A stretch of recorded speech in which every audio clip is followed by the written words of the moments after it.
A cold open question to kick us off for the Tuesday, July 30th edition of the Just Basketball Show. Wes Goldberg.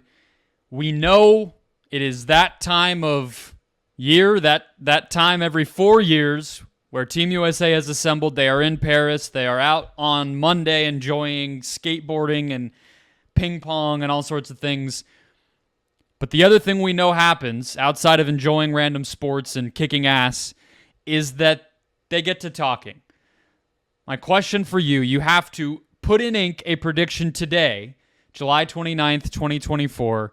What is the star tandem, the super team that is going to be assembled out of this agglomeration of NBA players? What's the story, the podcast episode that is going to happen resulting from this after a team gets together and says, yeah, when we hung out in Paris, we wanted to play together. That's how this happened. Now we are, et cetera, et cetera. Who's your pick? What super team is coming out of this Team USA?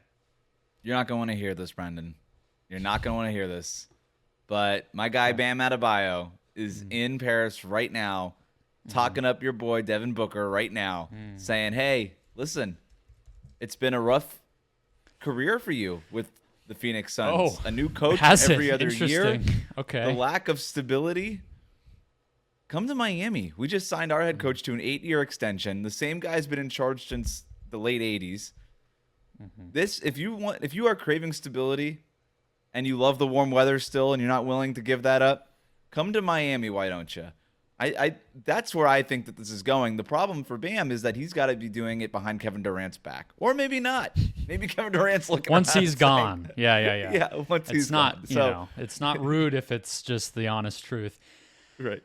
Okay, I like the pitch. I get it. I understand. I would just say that if the place you're starting in that sell job is Eric Spoelstra, I'm not exactly getting hyped up. I get it. You're talking to Book, who has had all these coaches. I get where you're coming from, but the dude running the huddles is on a long-term contract, is not exactly getting my blood boiling to go join another team. So I think Miami has a case. I'm not sure how well you just made it, Wes, with all due respect. But what I will say is I feel like the obvious, easy answer here is Anthony Edwards.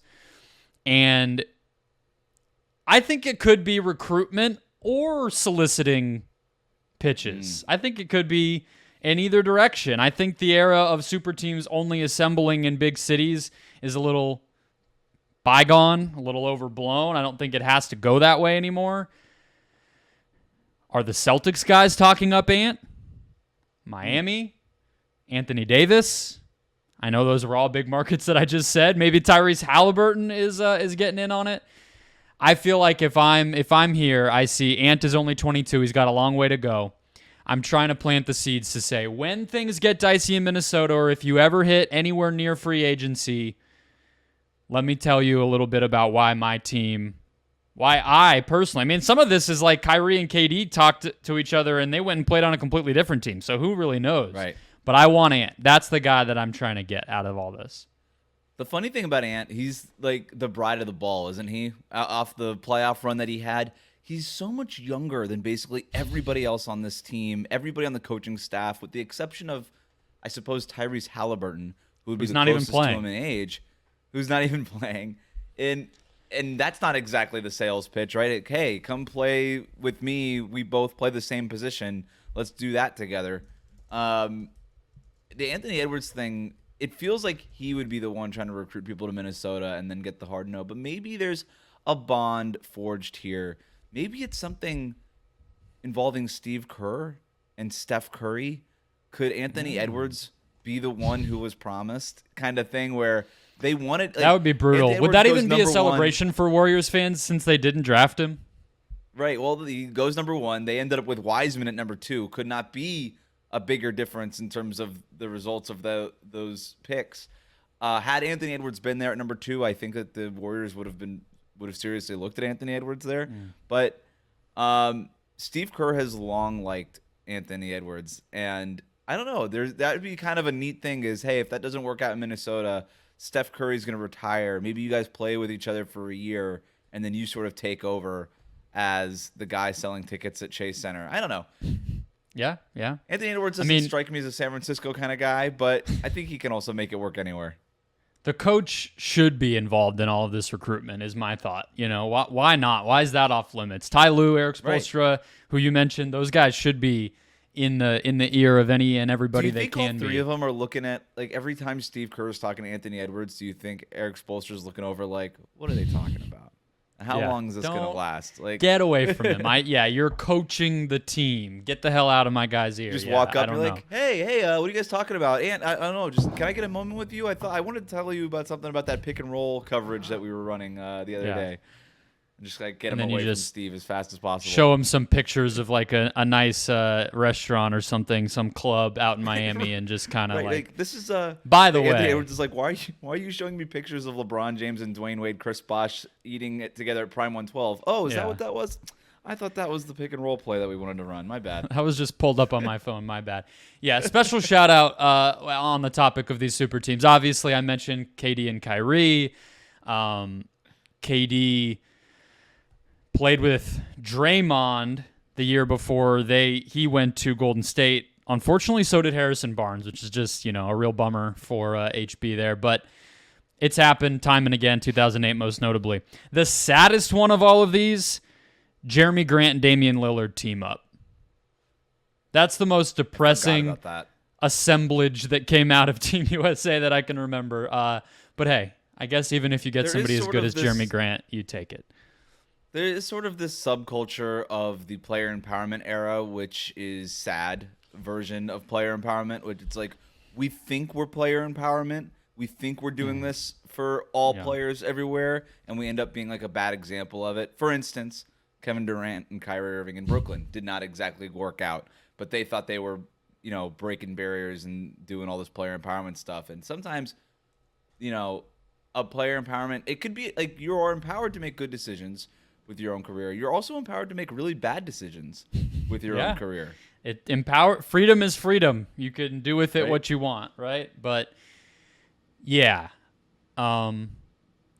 selection process for these co-stars has not always been pretty, but odds are there's going to be something like that from this group, and we'll just have to see how it plays out. On today's show, Joel Embiid, Jayson Tatum, and more questions coming off of a very exciting Game 1 win. Somehow we do that here in the U.S. They're so good, we have to worry about something. So we'll do that and get to the biggest signing of the weekend, Tyus Jones to the Phoenix Suns, coming up next.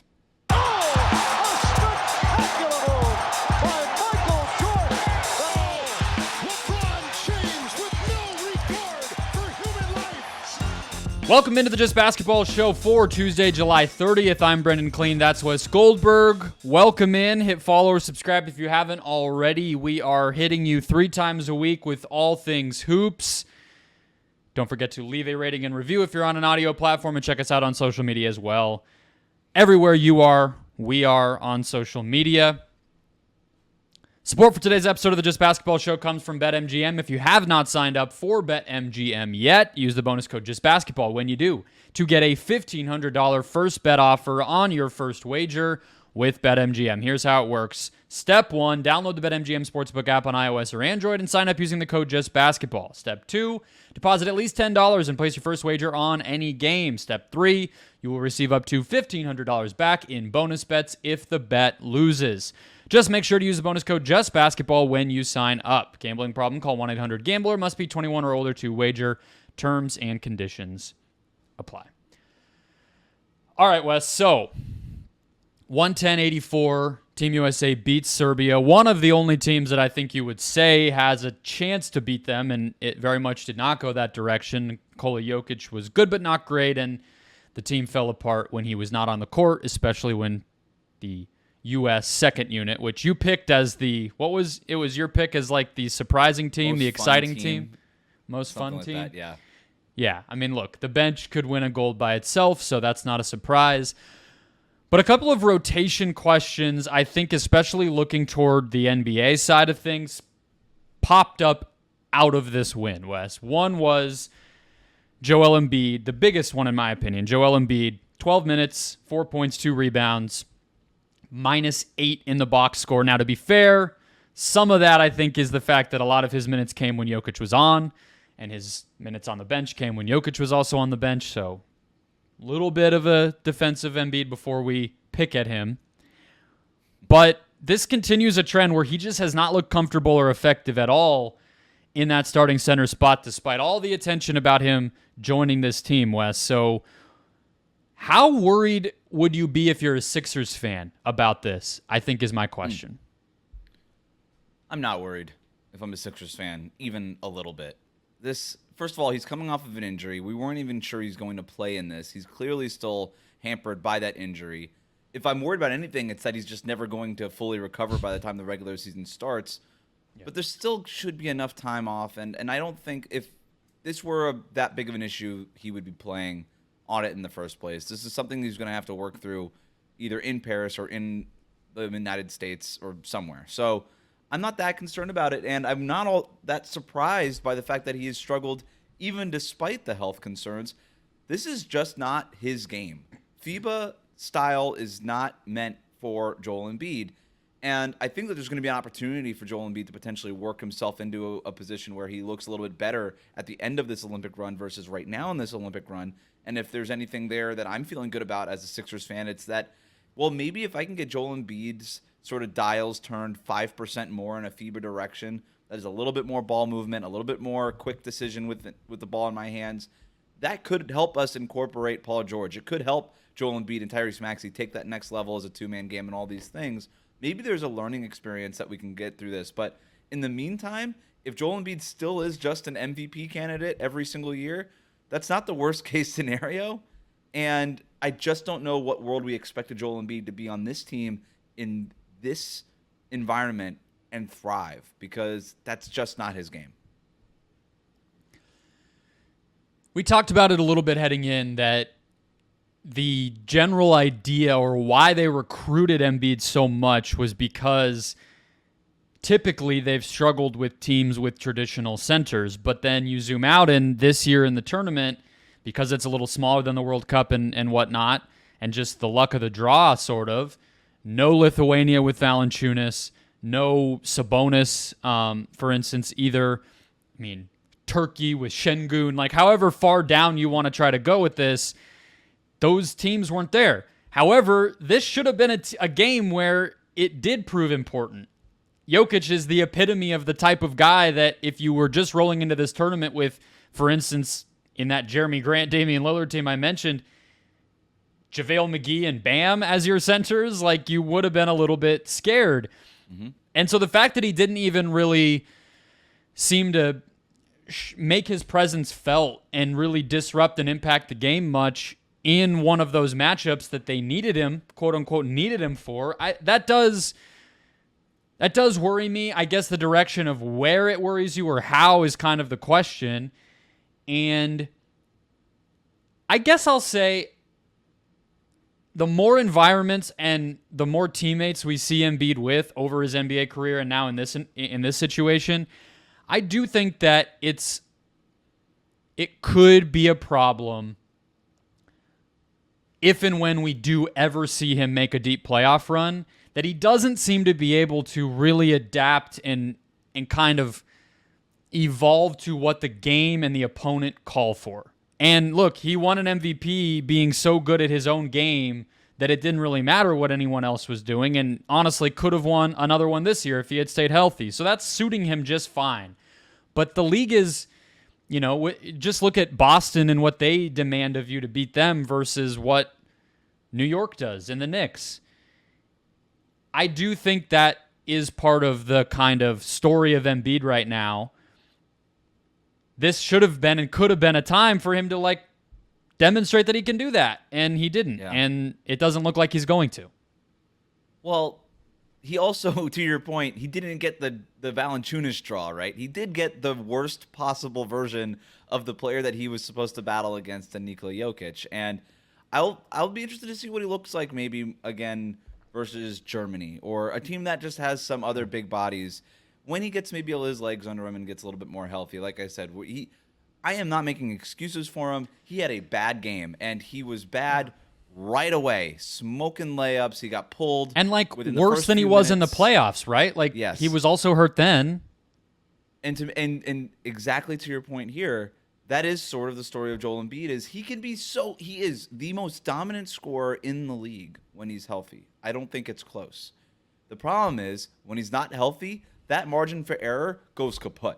And all of a sudden, there's no other kind of direction he can lean into, because if he's not fully healthy and not fully dominant as a scorer, it's not like he is this next level passer. It's not like he's this super versatile defender. There's not a lot of other things that he's doing at an extremely high level that he can sort of tilt his game in that direction. And that's why Embiid and the Sixers haven't gotten out of the second round of the playoffs, is the guy just gets sort of beaten down as the season goes on. And there's definitely been some unfortunate bad luck injuries. Like him breaking his face has nothing to do with his conditioning, or the orbital fracture thing that he had. So there's definitely some bad luck here, but I don't know. I'm still wondering, can he grow from this experience? We're still so early on in this, and if I'm a Joel Embiid fan, that's what I'm hoping for. It's that there is some sort of awareness that kicks in. There is some sort of other gear that kicks in, the way that Dwayne Wade developed this off-ball game when he started playing with LeBron James. It took a year. It took a while. But I think playing with these guys could end up being beneficial for Embiid. But still, the thing is here, if that doesn't happen, isn't this like a lose-lose for Joel Embiid playing for Team USA right now? Because even if they win the gold medal and he stinks, does the story just become Team USA won the gold medal despite Joel Embiid? And if he does say, and some people are calling on him to be so aware that he says, you know what, I don't care if you had some sort of promise to me that I'm going to start. I'm self-aware enough to know that I should go to the bench. That's not a win. That's not a winning situation for him, because now he's the guy that comes off the bench for Team USA. It's kind of like a quitting mentality, Yeah. The only way that this works out for Joel, and if they lose, well, then it's Joel Embiid's fault, which is the worst possible situation. So the only way this works out for Joel Embiid is if he just becomes this player who he has not been throughout his entire basketball life so far, and Team USA wins gold for a team that doesn't even need him in the first place, probably, to win the gold medal, which is unfair to him, because I don't know if there's any one single player that they do need, but there is, because they're so great in their totality. But Yeah. This is a really tough sort of Olympics for Joel Embiid to walk away from as a winner. How the game went in the opener is the best case scenario for him narrative-wise, right? Where they just win.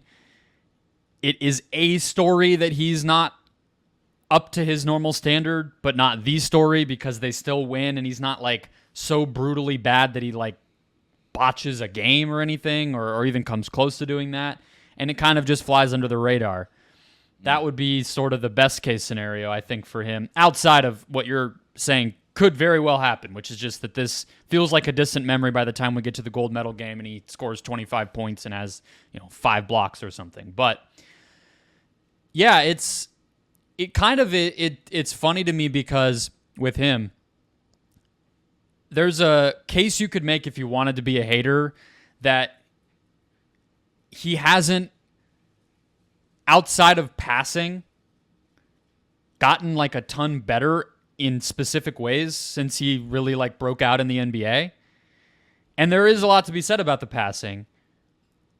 But it's also like this curse of this situation for him too, in order to activate those more team-based aspects of his game, because it's so similar to the problem that he's had in Philly, which is that he has a whole cast of new people to learn every single time he takes the court. I do think that he is a chemistry-based guy, as you could see with how much he seems to like playing with and get better playing with Tyrese Maxey, as just one example. So I do think that it could get better because he gets even a touch more chemistry over the next couple of weeks with these guys. But I think you could also look at it from another standpoint and say that's part of why maybe he doesn't have that quick twitch IQ stuff going, because these are all new dudes and he's trying to just fill a role and he might be in his head too much. And on the flip side of that too, Anthony Davis has so much chemistry built up with LeBron James. Bam Adebayo has so much chemistry just built up by being part of Team USA as sort of one of the foundational guys of this group, over the last, half decade now. So Embiid is walking in, first time citizen of Team, you know what I mean? Like just first time like being a part of this whole thing. and he's just expected to do it on the fly. And even a guy like he's played with, like James Harden in the past, he's not part of this team. Ben Simmons, obviously, but like I'm just trying to, and he would be Australian anyway. But I'm just saying, like, guys that he's played with are not part of this group because he's kind of gone through those. He would almost be better off playing for a smaller team, right? Like a different country, whether it was I think if Cameroon was a little bit better, that would be perfect for him, you know? Right? But if they were actually a real player Joel? on this stage, then that would be Right. Like I've seen it with DeAndre Ayton in the Bahamas. He looks better in that environment with the pride of it and the trust from the staff and the talent. He's the top dog. That is really helpful for certain guys. I think it would have been for Embiid.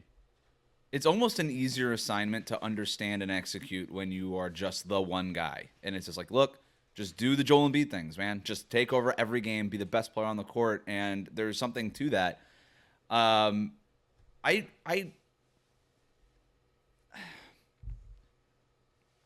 don't know. I'm wondering, like, what would you do if you were Joel Embiid, right? I'm trying to think of the way that you can almost simplify this for him. And the thing I keep coming back to is just try to play the best defense you've ever played. And you don't have to play it the way Anthony Davis do, and you don't have to play it the way Bam do. And then, by the way, the Team USA coaching staff is not asking you. They play you and drop, do the thing that you're good at. Just be the biggest human on the court.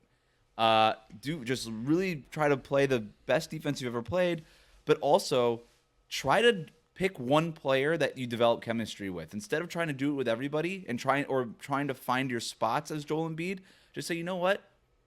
Here's the easiest version of this. Just pass the ball to Steph Curry every possession. It feels like it should be Steph, right? I mean, right? Like just pass it to him every time.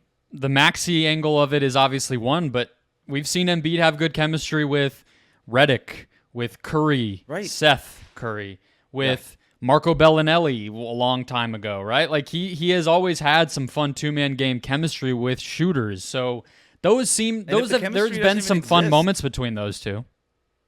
Yeah, and it's a cheat code, right? Because Steph is the greatest shooter of all time. Like, you don't even have to have any real chemistry. You just pass him the ball, and he'll probably make the shot, and then boom, wow, you just sort of chalk that one up as chemistry, even though it has nothing to do with it.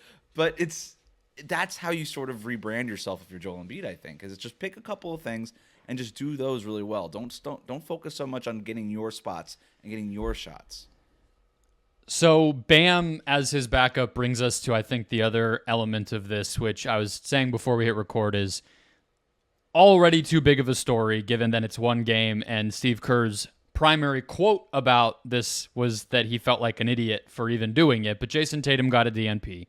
And I look at Bam as the guy probably in this game and in some of the exhibitions, quote-unquote, taking Tatum's minutes, if you want to put that blame and be so blunt about it.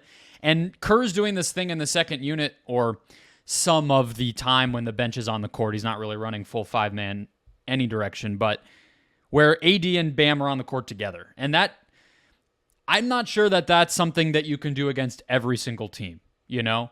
I think if a team, like I think of Germany, if they really want to stretch you out and bomb from three, you might run into some issues if they have one big on the court and they're, spacing around that and Schroeder's darting around and everything. There's other ones that could probably do it. So I guess my question to you as a Bam Adebayo expert is, why do you think he's out there? Why do you think Kerr likes that double big lineup, a small ball coach suddenly playing two bigs and Bam's getting minutes? He's not a shooter. He's trying to kind of be a shooter, I guess, right now. Is it just the trust and the equity of being a Team USA guy, or why do you think they like him even in an unorthodox role? Well, I think size was such an issue for the FIBA World Cup run that there might be a little bit of an overcorrection, right? Where you say, well, let's just keep so much size out there that we're never going to be accused of size being a problem with this team because we have Joel Embiid in the starting lineup and then we have two bigs in the second unit. So that might be part of it. I also think this specific matchup against Serbia called for Bam and Anthony Davis. I know a lot was made out of Jayson Tatum not playing. Jayson Tatum doesn't help Team USA win that game against Serbia. He doesn't not hurt them, or he doesn't hurt them, but he doesn't help them either. And with Kevin Durant coming back, I think the easiest thing for Kerr to do is just be like, all right, I basically just give Kevin Durant Jayson Tatum's old minutes because they kind of functionally play the same role for this team, right? Large, switchy wings who could just shoot it from everywhere on the court. Their job is primarily as floor spacing scorers. And I don't know that you really need Tatum on this team when you have Kevin Durant. And by the way, vice versa. I don't know that you need Kevin Durant if you got Tatum. It kind of feels like a one or the other thing. Although in this game, I think you did need that size because you're going up against Nikola Jokic, and he's the guy. If you were going to lose, it's because Jokic had an MVP type of game against him. Well, what do we have on our roster? We have Anthony Davis, who has guarded Nikola Jokic in more high leverage moments than maybe any other center in the league over the last 2 seasons. And we also have Bam Adebayo, who's probably second on that list because they played each other in the 2023 finals. So I have the 2 sort of quote-unquote best guys to defend Jokic. Let's just make sure Jokic doesn't beat us. And this is the best way we could do that. But I think in this game on Wednesday against South Sudan, I think you do need Jayson Tatum in that game. And I think you could see maybe Bam loses minutes to him or somebody else. But South Sudan wants to play more of sort of that 5-out perimeter-based game. They want to get up threes. They want to try to win the math battle. And that seems to me to be a game where Tatum, with his ability to switch onto the perimeter and kind of play that perimeter stuff, obviously all of his experience playing small ball with Boston, that to me feels like the right matchup. And since Steve Kerr already said that he's going to play, he's going to play. But, yeah, I could see Bam, Tatum, some other guy. This might just be a story every night or every game where it says, okay, who got the DNP-CD? Because you can't play all these guys. I think it will, and that's part of why I feel like it was so overblown after this one game, especially considering they won by 26. It's like, are we really that desperate? Yeah. Talk about NFL preseason or something, guys. It's not that serious. But the one thing Tatum does or is that no one else on this roster can really claim is he's the only big athletic wing they actually really have, right? LeBron and KD are here. They're not that anymore. They have a lot of smaller wing defenders like Holiday, White, Ant, Book, but those guys are all top out at 6'5". So there are going to be times where they do need that. You know, Franz Wagner could be somebody if he gets hot and is really locked in and going. But obviously, beyond that, what's their answer for Giannis if that world ever comes to be, you know? Right. There's players I could see them facing where that type of defensive player would be necessary. But I agree with you on the offensive end. Their roles are pretty much the same between Tatum and Durant, and even, you know, maybe you could say Ant and Booker even. All 4 of those guys kind of occupy the same type of role. However, on the negative end, and part of why I can see Tatum not being a surefire, he's getting minutes every night guy on this team is I think in some of those exhibitions where we were seeing them struggle a little bit with flow on the offensive end and shot selection, not to beat a dead horse, but that's not his strong suit. He was taking pull-up threes off of a pick and roll. He was, you know, chucking a little bit and not keeping the ball moving the way that obviously we know Kerr wants to, but also just to make this team its best, we know they have to do. So I think Durant, Bam even, there's guys on this team that are going to do that better than Tatum. When he's out there on offense, he's going to be a little bit more of a black hole than other guys are. And if you're trying to avoid that, given the Embiid conversation we just had, and Ant can be that way and whatever else, it's all about balancing and finding the right 5-man groups, and Tatum doesn't fit into all those. Bam played 20 minutes. He takes 6 shots in that game versus Serbia. This is not a guy who needs the ball in his hands. It's almost the opposite of the Embiid problem. Is the feature for Bam Adebayo being involved in these games is he's happy defending his butt off, rebounding the basketball, and setting awesome screens for his star teammates. He kind of does keep the gears going, and he's a great passer at his position too. He's a no-nonsense, zero-maintenance superstar player that you could put out there where, and to your point, we're not trying to go off on Jayson Tatum here, but he's not like the number 1 ball handler the way that, you know, LeBron is, Steph Curry, even Anthony Edwards are. He's gotten better there, but I don't know. I agree with everything that you just said. And his best attributes defensively, yes, he's able to switch everything. But when your bedrock defensively already is we've got Anthony Davis and Bam Adebayo and Drew Holiday and Derek White out there, it's like, okay, how worried are you about defense? And then offensively, yeah, there's a million things Tatum does awesome on offense, but you also don't necessarily need him. Like, I don't know. I don't think Team USA necessarily needs Jayson Tatum. And it's what's funny though, right? Is like a weird way to put that. You talk about it with Bam, the equity side of things. Tatum has been in this group the same amount of time, right? So I'm sure there is a little bit of, loyalty factor there as well, and that's probably part of why they want to reward him. He's also 26, so he theoretically could be part of this 2 more times or 3 if he, wants to. So can't relegate him out of the group, and like we said, Kerr already committed to playing him. But yeah, it'll be fascinating how they go and where they go. We're making so much out of this, and we've already said this, like everybody's making too much out of this, and we already know that Tatum's going to play the next game. I wonder just like if we knew Kevin Durant was going to play a week ahead of time, 3 days ahead of time before he was actually going to play, I wonder how much different the rotation looks. I do wonder how much of this was, oh my God, Kevin Durant's playing. Okay, how can we fit him in? We got to see what he's got. We got to see what he's all about right now. Just give him Tatum his minutes because they play the same position. Did people do this in 1992? Was there picking apart of, wait, Barkley got 18 minutes in the last game. He only had 15 in this one. Does that mean X, Y, or Z? Do you think this was happening? Well, since nobody remembers, maybe it doesn't even matter what the answer to that question is. But I guarantee you nobody was getting on Twitter and complaining about it. We know that for sure. Yeah, well, that would have been crazy if they were. They would have had probably a only secret. been the only person on Twitter doing that. Yeah. No one else had access to. Yeah, that would have been wild. Yeah, well, we'll see. I will just say it's the most vanilla possible comment to have here, but it's pretty fucking awesome watching these guys play. Like, it is just, I said it on my son's podcast.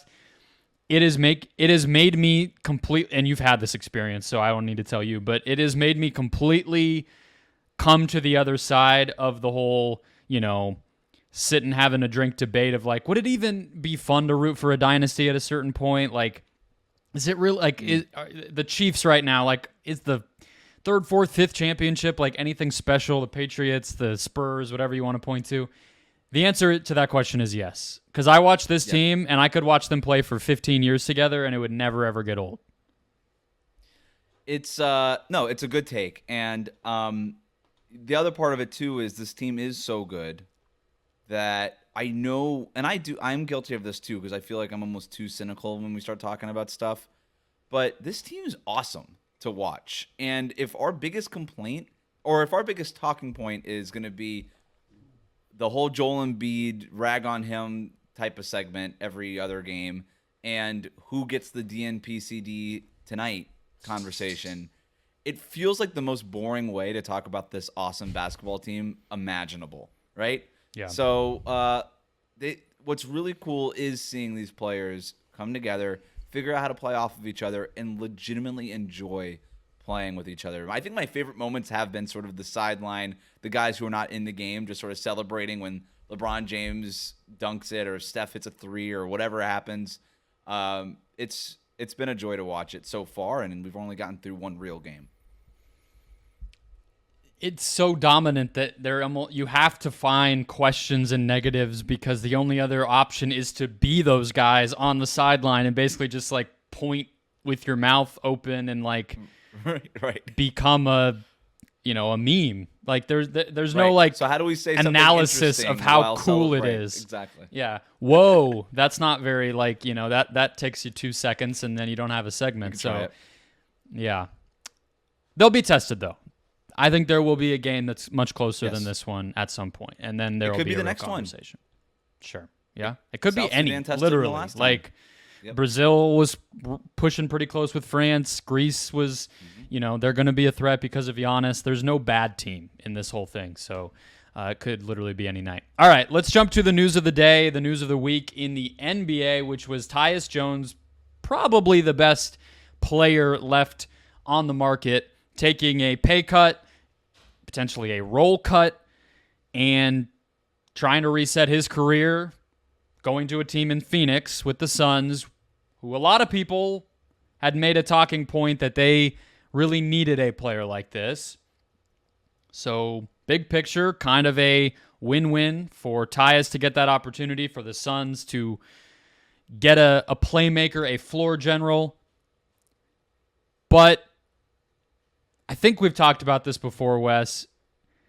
do you think they needed a player like this? Do you buy into that narrative that had formed around this team, that this completes the puzzle for them, and now at last they have their missing piece, they can go win a championship? Is a point guard to you that for the Suns? So I've thought about this for a while now, even before they signed Tyus Jones, but especially after. Did some deep dive into the numbers, sketched out the depth chart in the rotation, all these things. And my answer to you is I don't know. I don't know. I think this is going to be a really interesting test case in a couple of different things. The one thing I will say is they needed the Tyus Jones element. They needed an element of a real playmaker, a real passer. There was a quote last year from Frank Vogel talking about how this team's just not a good passing team. And he said something along the lines of, we need to use our eyes and like eye fakes better, and started actually describing what it meant to be a passer at the NBA level, like he was talking to kindergartners, right? Like, you know, a coach is legit frustrated in sports when they actually give you a specific answer. That's when you know, like, they're not keeping their cool anymore because they're actually giving you something. And they've tried everything else other than going to the media with it, so might as well give this one a whirl. They needed it. They were 24th in the league last year in assist-to-turnover ratio. Well, guess what? Tyus Jones is literally the best at assist-to-turnover ratioing in the NBA, right? He had an historic assist-to-turnover ratio last year, led the league. This is going to help them get more organized, and you know this is better than anybody else that knows this. There were so many possessions where the Suns would walk it down the floor and looked like they had absolutely zero plan. And a lot of those possessions ended up with one of those ball getting thrown away and easy points to the other end for the other team. And Tyus Jones just isn't going to do that, right? He is going to have a plan. They needed a playmaking element. They needed somebody who knew how to pass and set the table. My problem is, did they need this one? That's where I keep running into, is as much as maybe a better assist-to-turnover ratio will help this team, and some more playmaking and real table setting on this will help this team, is it going to be a detriment because they are just so freaking small now? I mean, you've got, I think, a starting five of Tyus Jones, Devin Booker, Bradley Beal, Kevin Durant, and Jusuf Nurkic. That, with the exception of Nurkic, is you are losing size at basically every position, right? And so I don't know how this team credibly defends offensively. Sure. My big question for them, too, is Tyus Jones making $3.3 million going to really get this offense into better spots offensively, or is he just going to take a couple of ticks off the shot clock, pass it to Devin Booker, Bradley Beal, and Kevin Durant, and they're just going to dance into their long two-pointer that they were going to do anyway at the beginning of the shot clock? They're just doing it in the middle of the shot clock now. Is this guy going to really increase the sort of the shot profile of this team, which was not good last year? They ranked third to last in the league and expected percentage and shot quality according to Cleaning the Glass. Fortunately, it didn't matter. They were 10th in offensive rating because all their offensive players are awesome. But that sort of goes to my point is, does Tyus Jones get the shot profile better because this team with all their offensive talent should be even better than 10th offensively? This should be the best That's offense the case, in the league. Right? Yeah, it should be. Right? But I don't know that Tyus Jones is the one that can force them into taking shots that, frankly, they don't want to take. Yeah, I think the combination of more playmaking plus Mike Budenholzer can change their shot profile, and that would go a long way. The thing that the reason that I'm hesitant to call this move some kind of miracle or whatever, one is it exacerbates some of their pre-existing weaknesses. Like you said, they're really tiny. Their defense is not going to get better with Tyus Jones. I mean, he's not a bad defender himself, but it's not going to improve that end of the floor to bring a 6'1" guard onto the court with those other guys. But the real thing is that it's such a sharp pivot from how they had been building this team. And you mentioned the assist to turnover and some of that stuff. The name you didn't say in all that is a guy that is about as identical to Tyus Jones as anybody in the whole NBA, and they already signed him like a month ago. His name's Monte Morris. They have both of these guys on the same team now, and you basically are in a situation where for 48 minutes, you're going to have a traditional, tiny, pass-first orchestrator on the court with your best players, when last year you had zero.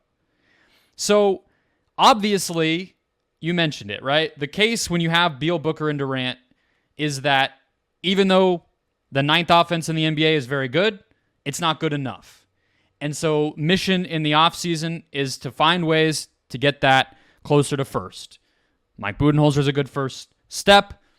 Maybe a more depth and talent overall is just going to help you across, games in a season to just pad all of that stuff, the shot profile, and any way you can bring another shooter in, get the team playing a different way to make that happen. Those are all good things to make the big three fit better, play together better. And I liked when Monte Morris came into the picture, it gave them an option to play that way sometimes. Now it feels like you're pigeonholing yourself to playing that way all the time. Yep. And it just sort of feels like an admission of failure to me in a way of the original idea of building the team this way in the first place, right? Because the last offseason they go get Bradley Beal, the whole idea, and we're recording this on a day when Kevin Durant is arguing with somebody on Twitter about this exact philosophy of this random, spontaneous style that he's made no secret he would like to play. And when you have Booker and Beal and Durant all together, that's what you're trying to do. Who's going to initiate the set? Who is the set being run for to score? Which players are going to screen for each other? Where is the mismatch you're trying to attack? And the idea would be the defense can never really know because you have so much talent and so much versatility on the offensive side of the floor. Now it's like, well, it's not going to be... I can't imagine it's going to be that random. Like you said, Tyus Jones is going to dribble the ball up, pop it over to somebody, and that person's probably going to shoot it. I mean, I'd like to believe it can be a little more complicated than that, but sometimes it won't be. So it's just... I guess it sounds dumb to say it's an overreaction to getting swept in the first round and having a disappointing season. Like, you kind of should overreact to that. But I guess it makes me feel like they are really more worried about the fit of these players than I thought they were, and that I think they should be. And the other thing, it sounds like they promised Tyus Jones a starting job. So what if this doesn't work out, right? Because getting Tyus Jones at $3.3 million at the veteran minimum is a no-brainer. Like, that's a no-brainer. Even if you already had Monte Morris on the roster, it's like, all right, cool. Let's just get this guy. He's a good basketball player. It only helps our team. We'll figure it out. But committing to your point about playing this way. By the way, you traded Chris Paul when you were playing this way for Bradley Beal so that you wouldn't play this way anymore, right? Because if I was going to make the case for playing a traditional point guard, Devin Booker had his best years playing with a traditional point guard, Chris Paul, right? He played his most efficient, best basketball playing with Chris Paul. Kevin Durant hasn't exactly been that, though.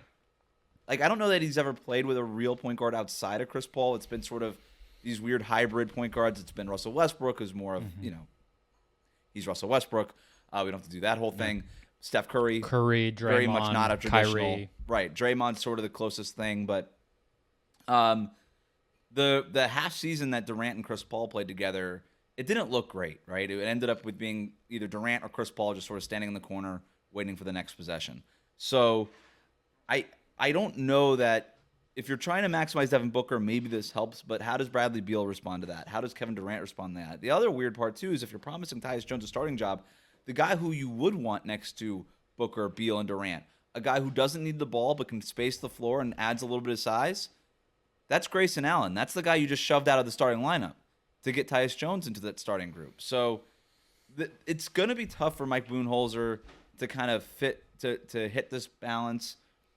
I think the worst case scenario would just be like, yeah, let's just go with the guys who we promised they're going to start and then just try to get out of it in the first 5 or 6 minutes of the first quarter and then just start staggering all our things. And then you just ended up wasting like the first half of the first quarter of every game. But, the ultimate question is, how much did you really need the Tyus Jones element? And how much is it going to exacerbate some of your already weaknesses in order to try to improve on a weakness you already had? And is it going to take away or maybe not necessarily, strengthen some of the strengths you already had? Yeah, and I think, back to your original point, the value side of doing this deal, this is a guy who, John Hollinger does an article where he predicts or kind of previews the monetary value of all the people on the board in free agency. He had him at $14 million. This is a guy who was making about that much on his previous contract, went to Washington, very clearly said publicly, I want to prove that I can be a starter. He's worth more than a minimum contract. You say yes if that opportunity presents itself. And the overall depth that they've added on top of him with Morris, with Mason Plumlee at backup center, bringing back Royce O'Neal, things like that, they're going to be a higher floor regular season team, period. And that in and of itself is just kind of worth it because the only cost is $3 million. Really, this just kind of has to be the first step toward kind of, like you said, even with the rotation, learning a little bit more about your team, having the depth at multiple spots to play different ways, and then allowing yourself to make a decision heading into the trade deadline rather than having to force it. This is a team coming off of last year that had to make a big move this offseason because of the second apron and everything else. That move wasn't there. They didn't make it. They have Nurkic on the team still. Royce O'Neal came back. They have Grayson Allen on an extension. He'll become trade eligible in October. Now they can kind of pick a direction based on what does work, and I think there's something to be said for that. I think that's a positive.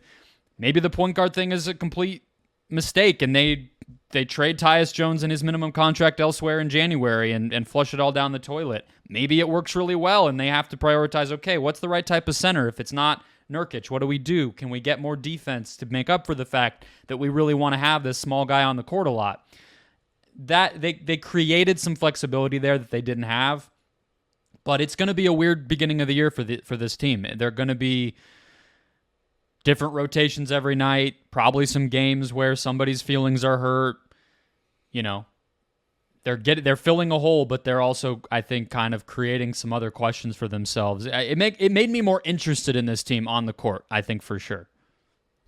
There's going to be an experiment, like you said. There has to be a phase of that. And like I said already, to be clear, this is a no-brainer of a move. This is not being critical of signing Tyus Jones. It's just questioning, to your original point, is this sort of the move that saves everything and clicks this whole roster into place? I'm in between those two things. It's a great signing. You do this 100% of the time. It's not the thing that I think the Phoenix Suns needed to do to turn what was built to be a championship contender into a championship contender, right? Maybe it's a step on that process. Maybe you get there, but we can't also just sit here and pretend, well, they got their traditional point guard. Everything's fixed now. The offense is going to hum. Everything's going to work. They'll be so good offensively that it's not going to matter what they are defensively. No. I stopped somewhere short of that, but it will be an interesting experiment. My biggest problem with Phoenix right now, and I'll pose this question to you, is do you see a path to them being elite at anything next year? By anything, do you mean like a side of the ball or like a micro skill? I mean, I think they can be a very good offense, right? I mean, I think I think the goal should be to be a top 5 offense. The goal needs to be a top 2 offense, I think, for this team. Like, I think you got to shoot for the stars. Defensively, I know they were 13th last year in defensive rating. That feels flimsy even now. They didn't do anything to necessarily help that. They did bring back Royce O'Neal, who they really liked. I think the Mason Plumlee addition was sneaky good. So, yeah, there's that. You know, I still don't think that just adding Tyus Jones makes them an awesome passing team. I think it gives them Tyus Jones and Monte Morris makes them a better passing team, but I wouldn't say like I'm not expecting to watch them and then and compare them to the Denver Nuggets. You know what I mean? Like there's just different levels of being a good passing team. Rebounding, they're not a good rebounding team. Defensive rebounding, especially offensive rebounding, Nurkic can eat up boards, but defensive rebounding team, they're not great. Defensively, I just don't see a way that they can crack the top 10. One other thing I think they could improve at with this overhaul of the roster, I mean, relatively speaking, is playing faster and being a really good transition offense. Tyus Jones, the past 4 years, including this past one in Washington where the talent was a lot lower and there was no, Ja Morant bump of just playing backup minutes to the whirlwind of Ja Morant, he was still top 10. Past 4 years, Tyus Jones has been on a top 10 pace offense. Monte Morris can do that. 2, They tried so hard last year to get these guys to play faster, and I think just the confusion over the playmaking responsibilities and the lack of chemistry and health problems and no depth and all of it just made it so that they just didn't gel enough to really click and fire on all cylinders like that. So that would probably be the hope, and that'll help your overall offensive rating if you're really good in transition. So that would be one other ingredient. But yeah, I mean, look, the blueprint is still the same. When those three guys are your best players, you have to be amazing on offense and passable on defense. And I'm not sure this gets them closer, but it probably does help the offensive side of it. So my question back to you, we played this game over the offseason last year, or maybe early in the season. Best possible partner, best possible teammate, best possible co-pilot. If I tell you Bradley Beal, Devin Booker, and Kevin Durant are on the same team, let's not go superstars, but what would it look like, the two role players you would want to put next to them? If you could pick anybody in the whole NBA just to like model what you think the Suns should be shooting for, get the bargain bin dollar store version of those guys, but what is that team construction that you think would be best with that big three? I don't know if this counts, but I would have been looking for a playmaking forward, like a Draymond Green type, somebody who can play great defense but also doesn't need the ball in his hand, like a Bam Adebayo, something like that where, okay, I could just put the ball in this person's hand. They're not going to eat up shots, but they're going to be smart. They're going to keep the gears moving. They're going to set good screens, and obviously the defensive and the size part about it. And I would be looking for two of those guys to play power forward and center for me.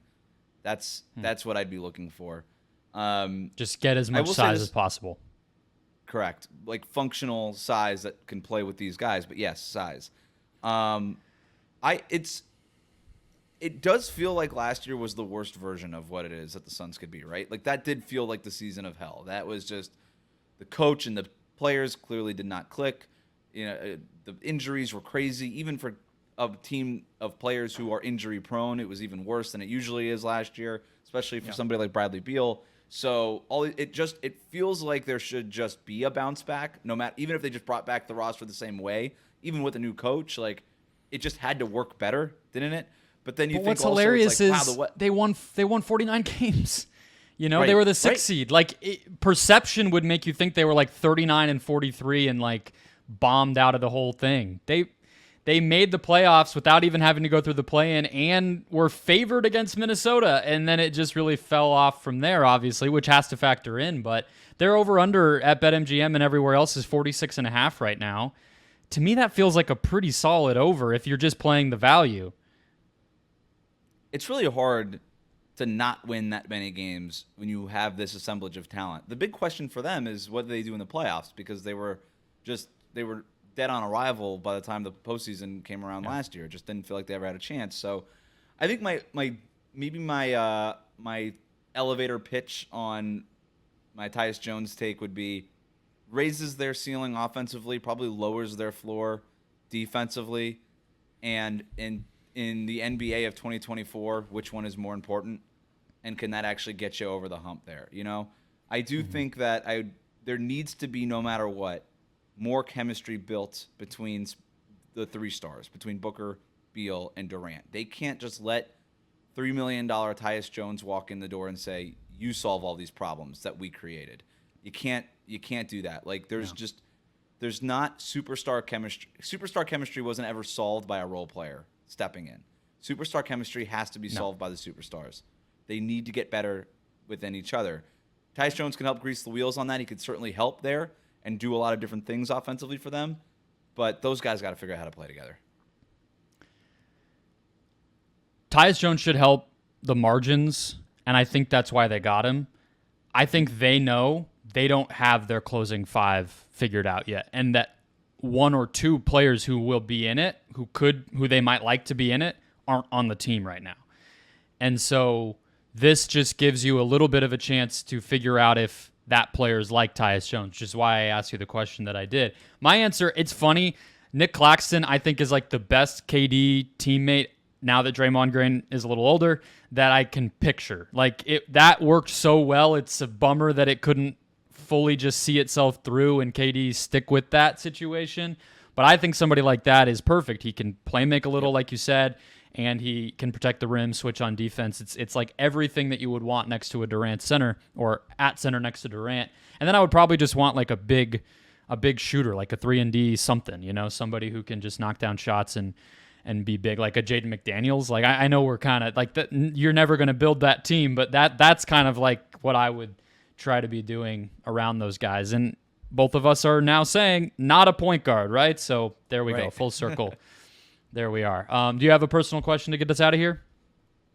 So I do. Okay. The Olympics are on, and this Chase Budinger stuff is crazy and the coolest thing, right? Where the guy has an okay NBA career, retires, goes into volleyball. He had apparently been this like national volleyball star when he was in high school, ends up going to college, and picks basketball instead of trying to be a two-sport athlete, gets drafted in the second round, has a couple of years in the NBA, leaves, and then within a few years of retiring from the NBA, qualifies for the Olympics and wins a gold medal, right? So, I think he won the gold medal. So my thing to you isn't necessarily when you retire from the NBA, what Olympic sport are you going to play? But if you had to pick an Olympic sport to get good at, that you think you'd actually have a chance to get good at, and I'll give you 4 years to train for it, or whatever, however long you think you need. Like, what sport would you pick if you had to pick one where you said, okay, if I put some time into this, I think I have a natural feel for this sport where I think I could get pretty good at it? Oh, Again, so this I'm is like not like Olympics, a just fairy kinda good. tale where I just like get to make myself good. It's like, No. which is the one I could get the best at. That you feel like you, and maybe you've never played the sport before, but Yeah. it's probably not going to be the Olympics, but maybe you could play like intramurals somewhere in your neck of the woods. Man, Like, okay. There's like a good third of the sports that I can cut off immediately because I genuinely don't know how to play them, and I don't think I give me could one. learn. Like fencing, I don't know the details yeah, of how you know. it is that the scoring works. I just feel like, to me, that feels very simple, but I know it's not, and that tells me not a good answer. Like he, yeah, he's. You don't know what you it's don't know. bad. It's Yeah. bad. Okay. So then, where do I go from there? I don't have the wingspan and body shape to swim. That's not You're going to just be. you. Yep. That's not going to work. I'm not going to be fast running, so that's not going to be a good option. Where my mind went is a new sport-ish. I feel like in 4 years I could get pretty decent at skateboarding. Okay. Right? Like if you just like really put your mind to it and that was just all you did, like, yeah, I'm not going to get to an Olympic level, but could I like win $1,000 at like a local competition? Like probably. It's just skateboarding. Okay. There's no like, Do you think you have that eye-feet coordination? You think you can you have that lower body control? I have good hand-eye coordination. When I was younger, I did skateboard and snowboard. I know how. Oh. Like I can do that. So Oh, okay. So that makes sense because you already have a base Yeah. level. All right. That's a yeah. good answer. So there we go. That's and my skateboarding answer. is something you could do pretty much all the time. So you'd be able to practice no matter what, anywhere, any time of year. So that's helpful.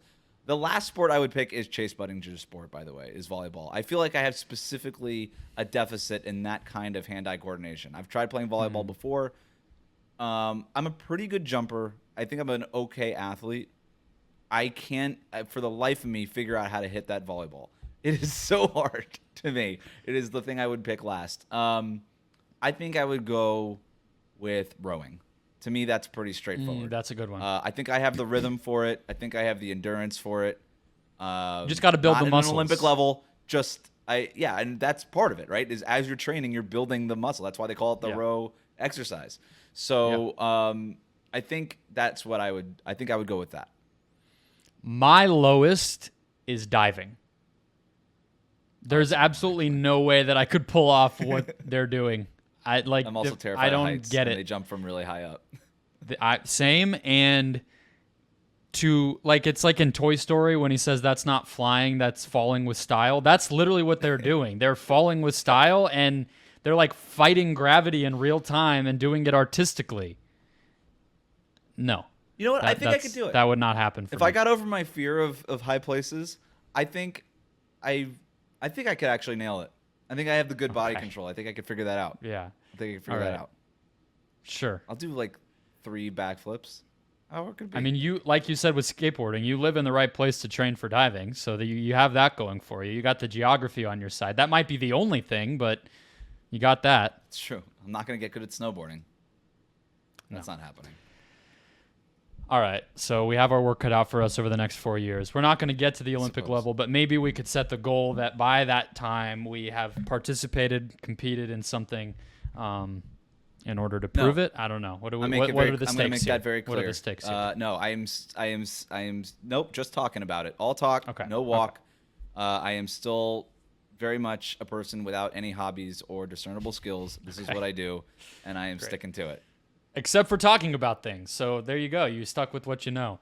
Yeah, I will say the rowing exercise, very good workout. So I'll keep doing that, but probably won't get in a boat anytime soon.